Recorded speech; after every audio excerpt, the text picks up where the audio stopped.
오늘은 많은 기독교인들이 한 번쯤 고민하는 질문을 다뤄보려고 합니다. 11조는 꼭 해야 할까? 그리고 더 나아가 이런 질문들도 있습니다. 11조 안 하면 벌을 받을까?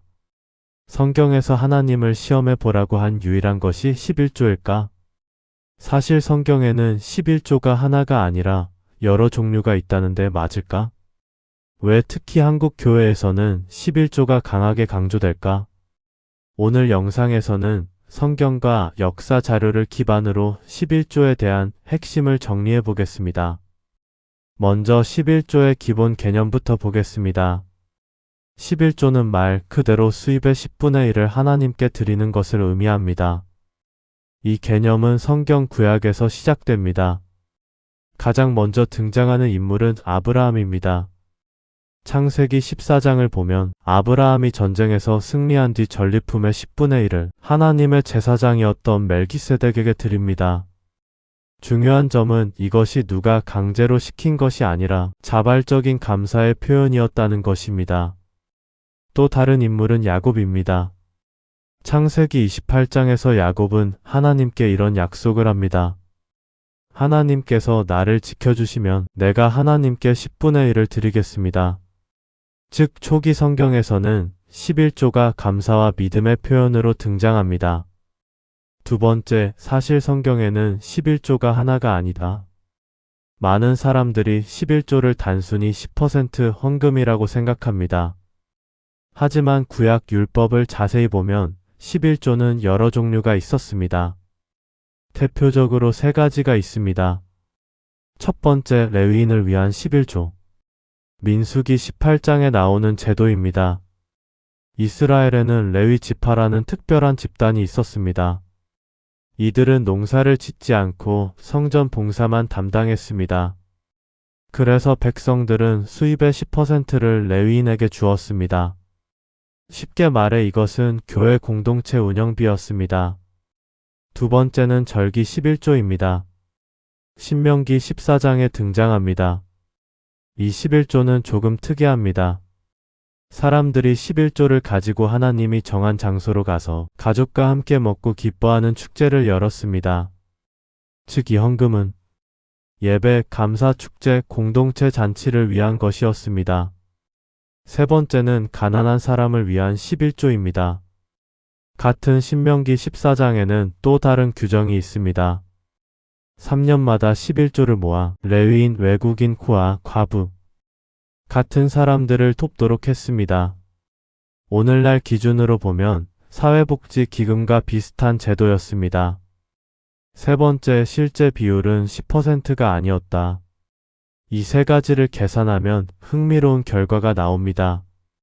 레위인 11조 10%, 절기 11조 10%, 구제 11조 평균 약 3.3%, 즉 전체 부담은 약 23% 정도가 됩니다.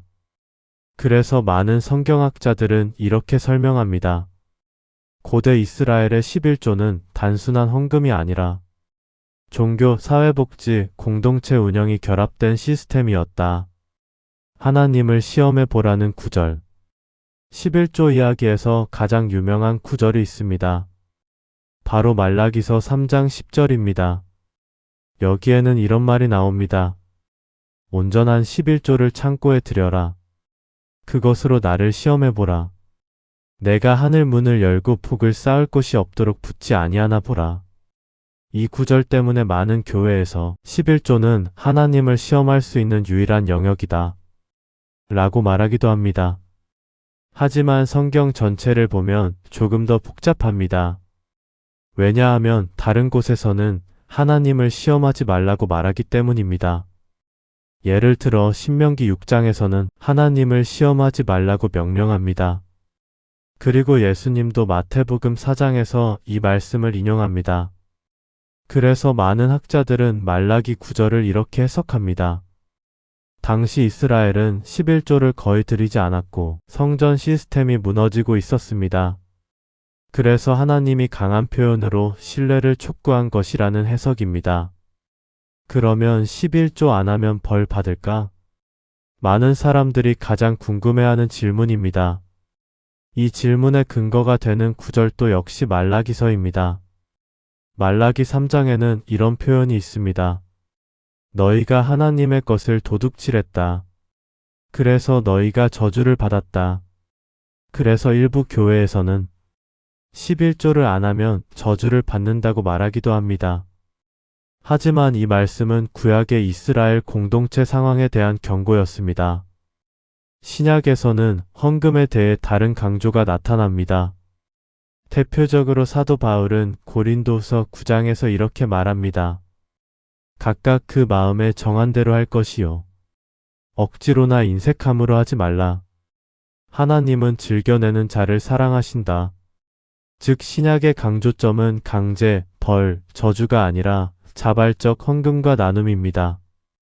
예수님은 11조를 어떻게 보셨을까? 예수님도 11조에 대해 한번 언급합니다. 마태복음 23장입니다.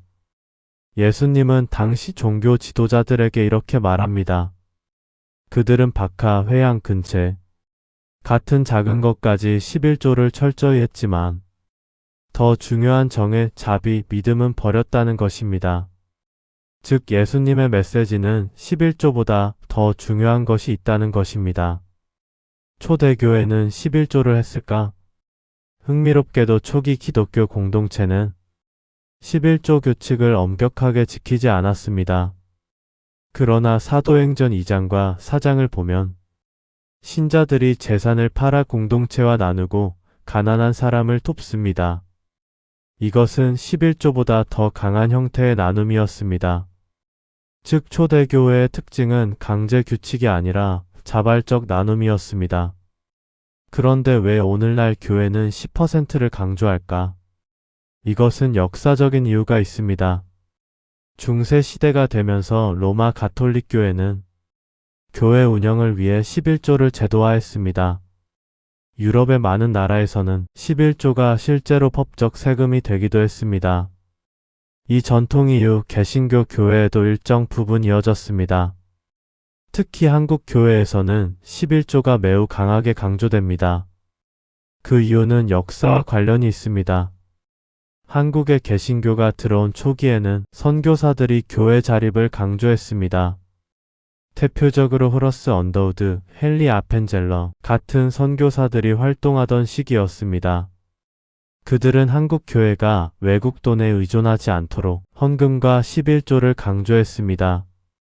또한 한국 전쟁 이후 사회가 매우 가난했기 때문에 11조는 하나님을 신뢰하는 신앙 훈련으로 가르쳐졌습니다.